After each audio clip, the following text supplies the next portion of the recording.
Beside me are two of my favorite bulbous plants. The common name is storm lily, and they get their name because after a long dry period and the storms begin and the thunder and the lightning and the rain stimulates these plants to flower. So there's this relationship between the storm and these flowers. Now the two main groups I grow, which are called storm lilies, are Zephyranthes and Habranthus. So what is the difference? If you look closely at this combination, you will see the pink and the yellow. Now the pink here on the right, they have a very distinctive nod or a bend to the flower stalk. And that's characteristic of the Habranthus group. Now this group, which is this beautiful pink and the yellow behind it, they don't have a distinctive bend or a nod to the flower head, and the flowers tend to look straight up. They're the group that are commonly referred to as the Zephyranths group. And is there more to it than just the shape of the flower and the appearance of these flowers? Well, the botanists say the arrangement of the anthers, which are the yellow parts in the middle, are also part of the equation to tell the difference, as is the arrangement. So if you look at this Habranthus, it looks as though it's balanced on one side. So what's on the left is balanced to the right. So a very distinctive 3 and 3 pattern of petals and a nice balance. The Zephranthes also have that pattern, but not as distinctive. I can tell a difference, and it's quite hard to show it on this video, but there is visually a difference to how those petals are arranged. And I can't actually see the difference of the anthers, which are the pollen holding filaments within the flower. And they also say, the botanists, that there is difference to the seed pods themselves. So this little seed head is Zephyranthes, and I don't have any Habranthus currently in seed pod for me to show you. Maybe another day. But why do I grow these? They are incredibly easy. They set seed, and for that reason, I do not do much to them. They flower at this time of the year after the dry season and at the start of the summer storm season. They set their own seed, they reproduce themselves. I suppose for some people that could be regarded as a little bit weedy. But if you put them in a garden bed or a garden area, and you have that garden area contained, the chances of these becoming weedy is very minimal.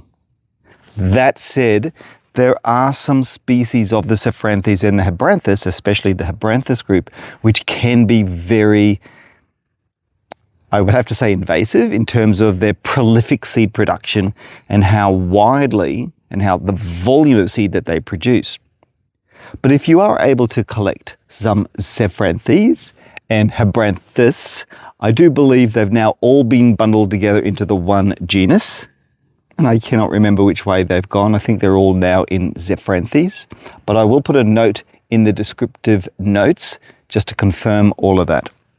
Now I've got around about, I think in this bundle, 8 very distinctive species of the two in here. There are some peach flowering, some dark pink. There's also the rose purple in here as well, a pale yellow, a strong yellow. I've got some also in other areas where I've got different collections, so I don't want them to cross. This is a wonderful group to consider, the storm lily.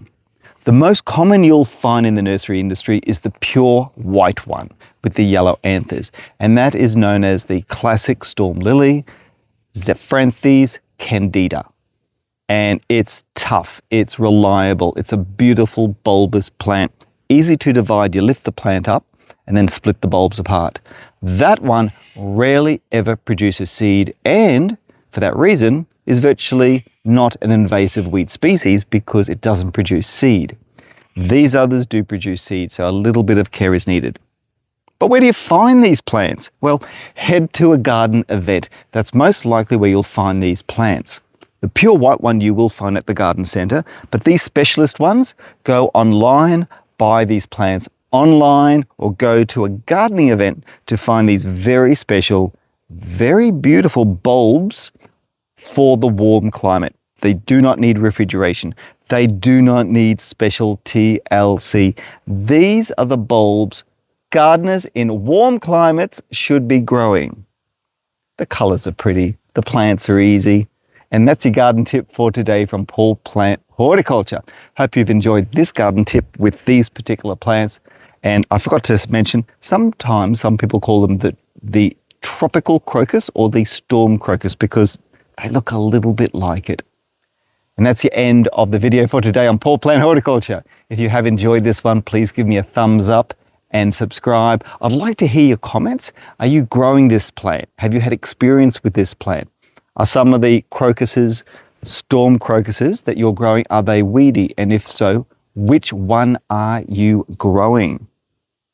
If you're having difficulty finding it, ask me. I should be able to give you a couple of links that are growing this particular bulb. It's great. I do like them. Until next video, cheers for now. Happy gardening. Here I am again. This time I'm going to explain the balance of the flower a little bit better. Here in my hand is a Habranthus. Now if I put a line right through the middle of the flower from the top to the bottom, what is on the left is on the right.